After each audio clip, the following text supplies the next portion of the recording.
Hello friends, Gayatri క్రియేషన్కు స్వాగతం. గాయత్రి క్రియేషన్లో ఈరోజు మనం అటకకు నిచ్చెన అనే మాచిరాజు కామేశ్వరరావు గారు రచించిన కథ గురించి చెప్పుకోబోతున్నామండి. ఈ కథకు చక్కని చిత్రాలు వేసింది జయ గారు. తనకు ఊళ్ళోనే మంచి సంబంధం కుదిరింది, దుబారా ఖర్చులు లేకుండా పెళ్లి జరిగిపోయినందుకు రవిరామ్ చాలా సంతోషించాడు. అతడి తోటి ఉద్యోగి అత్తవారి ఊరు చాలా దూరం, అందువల్ల పండగలకు శుభకార్యాలకు వెళ్ళి వచ్చినప్పుడల్లా అతడికి చాలా డబ్బు ఖర్చు అవుతూ ఉండేది. ఆ కారణంగా అతడు ఎప్పుడూ ఏవో అప్పుల బాధల్లో ఉన్నట్లు కనబడుతూ ఉండేవాడు. రవిరామ్ భార్య పేరు అనురాధ. అతడు చిన్న ఇల్లు ఒకటి అద్దెకు తీసుకొని అందులో కాపురం పెట్టాడు. ఎప్పుడైనా అత్తారింటికి వెళ్ళి రావాల్సి వస్తే ₹100 బాడుగ బండితో ఆ పని జరిగిపోతూ ఉండేది. అతను ఇలా కొత్త ఇంట కాపురం పెట్టాక ఒకనాడు పొరుగింటి ప్రకాశం వీధిలో ఎదురుపడి, నేను మీ పొరుగింటి వాడిని, అయినా అక్కడ కాక ఇక్కడ వీధిలో తారసపడి అడుగుతున్నాను, ఒక్క ₹100 ఉంటే సర్దగలవా అన్నాడు. తెలిసిందే కదా, నాది కొత్త కాపురం, ఖర్చులు జాస్తి అన్నాడు రవిరామ్. అతడికి ప్రభాకర్ తన్ను అప్పుగా అడగడం ఆశ్చర్యం కలిగింది. తనకంటే అతడికి జీతం ఎక్కువగా, పైగా సొంత ఇల్లు, పిల్లలు కూడా లేరు. అప్పు చేసినంత అవసరం ఎందుకు వచ్చిందబ్బా అనుకున్నాడు. రవిరామ్ ఈ మాటే అడగగా ప్రభాకర్ నిట్టూరుతూ, బుద్ధి ఉన్న వాడెవడు ఊళ్ళో పిల్లను పెళ్ళంగా తెచ్చుకోడు. నా భార్య పిండి వంటలు, పప్పు ఉప్పులే కాదు, డబ్బు కూడా పుట్టింటికి చేరవేస్తుంది. మరి నేను అప్పులు పాలు కాక ఏం చేస్తాను అన్నట్లు మీ అత్తవారు ఊరు ఇదే కదా, ఇప్పటి నుంచే కాస్త జాగ్రత్తగా పడడం మంచిది అన్నాడు. ఈ మాటలు రవిరామ్ నెత్తిన పిడుగుపడినట్లయింది. ఇన్నాళ్లుగా తను కొత్త కాపురం గనక ఖర్చులు పెరిగాయనుకుంటున్నాడు. అనురాధ పుట్టింటికి ఏం చేరవేస్తుందో గమనించలేదు. ఇలా ఆలోచిస్తూ ఇల్లు చేరిన రవిరామ్ ఆ సాయంత్రం అనురాధ కొబ్బరికాయ కొట్టి పచ్చడి చేస్తుండడం చూశాడు. ఆమె పని ముగించుకొని పెరట్లోకి వెళ్ళగానే పిల్లిలా పోయి పచ్చడి గిన్నె మూత ఎత్తి చూశాడు. అందులో ఒక కొబ్బరికాయ సరిపడా పచ్చడి లేదు. మర్నాడు కందదుంప తెచ్చి భార్యకిచ్చాడు. ఆ కూర కూడా దుంపకు తగినంతగా లేదు. భార్య పట్ల రవిరామ్కు అనుమానం బలపడింది. రోజుకు 1-2 సార్లు అతడి బావమరిది ఇంటికి వచ్చిపోతూ ఉంటాడు.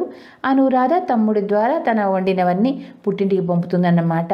తను ఇంట లేనప్పుడు ఆమె చేసే పనులన్నీ చాటుగా గమనించి భార్య నిలదీయాలనుకున్నాడు రవిరామ్. ఒకనాటి సాయంకాలం వేళ అతడు భార్యతో ఉద్యోగం పని మీద పొరుగురు పోతున్నట్టు చెప్పాడు. అనురాధ తనకు సరిపడా వంట చేసుకునేందుకు వంటగదిలోనికి వెళ్ళింది. నేను వెళ్తున్నాను, వీతలుపు గడియపెట్టు అంటూ వంటగదిలో ఉన్న భార్య కేకేసి చెప్పి రవిరామ్ చప్పున పోయి మధ్య గదిలో ఊరగాయల జాడీలు నాటకం మీదికి నిచ్చెన ఎక్కిపోయి కూర్చున్నాడు. అనురాధ నిజంగా భర్త వెళ్ళిపోయాడనుకొని వీతలుపు గడియపట్టింది.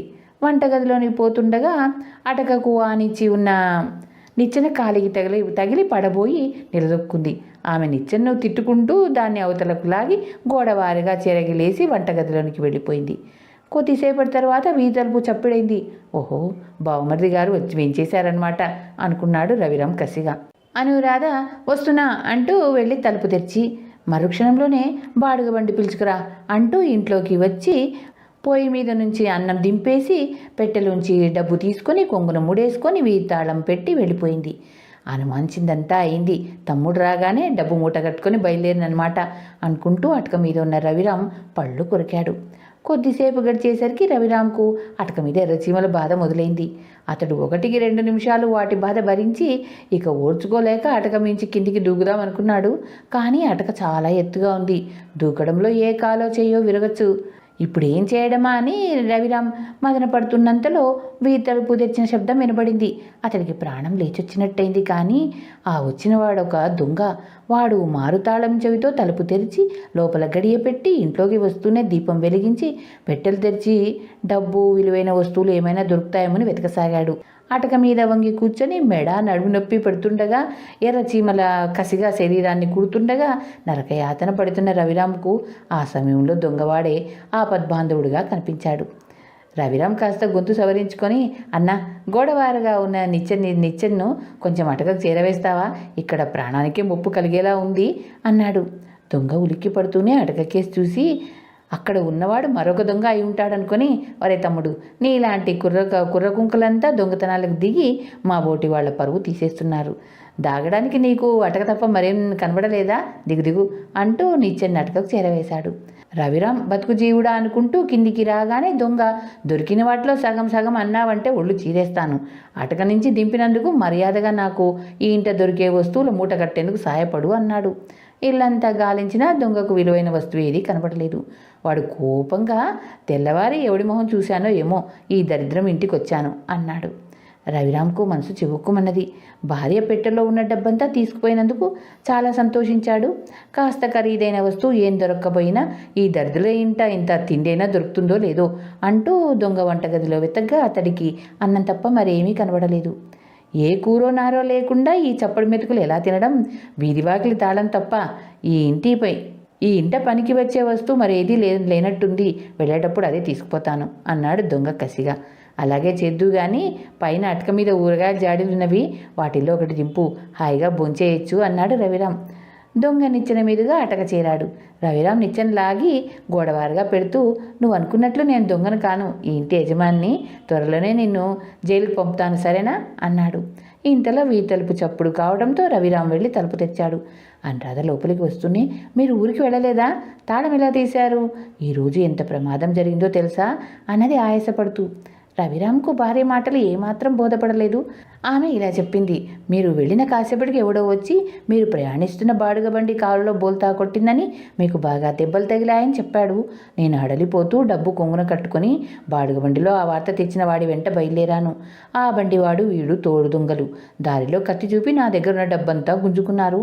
ఇంకా నయం, మొన్న ఇంటిల్లిపాది పెళ్లికి వెళ్తూ నా చెల్లెలు నా నగలన్నీ పెట్టుకు వెళ్ళింది, లేకపోతే అవి ఆ దొంగ వేదుల పాలయ్యేవి. డబ్బు పోతే పోయింది, మీరు క్షేమంగా ఇల్లు చేరారు, అదే నాకు 10,000 అన్నది. అప్పటికి కానీ రవిరామ్కు 2 రోజుల క్రితమే అత్తవారింట్లో అందరూ ఇంటికి తాళం పెట్టి పొరుగురు వెళ్తున్నారన్న సంగతి గుర్తుకు రాలేదు. తన క్షేమం కోసం తల్లడిల్లిపోయిన భార్య మీద అతడికి ఎంతో జాలి, అభిమానం కలిగాయి. అతడు ఆ మీద కలిగిన అభిమానం కొద్దీ అతడి కపట నాటకం దాచకుండా మొత్తం చెప్పేశాడు. అనురాధ నవ్వి, నేను రుబ్బుతూ సగం పచ్చడి రుచి చూసే నెపం మీద చప్పరిచ్చేస్తాను. తాలుపు వేసే కూర ఏదైనా వేడిగా ఉన్నప్పుడే సగం తినేస్తాను. అప్పటికీ మా అమ్మ అంటూ ఉండేది, అత్తవారింట్లో కూడా ఇలా చేస్తే బాగుండదు అన్నది. ఇదంతా అటక మీద ఉండి వింటున్న దొంగ, చెల్లమ్మ, ఇలాంటి చిన్న చిన్న దురలవాట్ల నిగ్రహంతో వదులుచుకోవడం మేలు. అబ్బాయి కూడా ఏదైనా అనుమానం కలిగినప్పుడు సూటిగాడి తెలుసుకోవాలి. అంతేగాని ఇలాంటి దొంగ తిరుగుడు నాటకాలు ఆడడం చాలా ప్రమాదంకి దారితీస్తుంది. అటకకు నిచ్చెన దగ్గరగా ఉంటే ఎవరైనా ఎక్కగలరు, దిగగలరు. అలాగే భార్యాభర్తలు ఒకరినొకరు అర్థం చేసుకొని చేరువుగా ఉంటేనే రేపు వాళ్ల పిల్లలు సుఖంగా పెరిగి వృద్ధిలోనికి వస్తారు అన్నాడు. తల ఎత్తి అటక మీద దొంగను చూసి అనురాధ కెవ్వు మంది. రవిరామ్కు దొంగ మాటల్లో ఎంతో సత్యం ఉన్నదనిపించి అతన్ని గురించి భార్యకు చెప్పి, చాలా తెలివి, లోకజ్ఞానం ఉన్న దొంగ, భయపడకు అన్నాడు. తరువాత రవిరామ్ అటకకు నిచ్చెన వేసి, నా కళ్ళు తెరిపించిన నువ్వు దొంగవైన మా ఇంటి అతిథివి, హాయిగా భోంచేసి వెళ్దు గాని ఒక ఊరగాయ జాడితో కిందకి దిగిరా అన్నాడు. ఇది అండి అటకకు నిచ్చెన అనే కథ. నిచ్చెన ఎంత పని చేసిందో కదా. ధన్యవాదాలు. చివరిగా మీకో మాట, నా ఛానల్లోని కథలు మరియు వంటలు మీకు నచ్చినట్టయితే ఓ లైక్ చేయండి. మీ బంధువులకు, స్నేహితులకు, తెలిసిన వాళ్లకు షేర్ చేయండి. మరిన్ని టేస్టీ వంటల కోసం, మరిన్ని మంచి మంచి కథల కోసం గాయత్రి క్రియేషన్ను సబ్స్క్రైబ్ చేసుకోండి. ధన్యవాదాలు.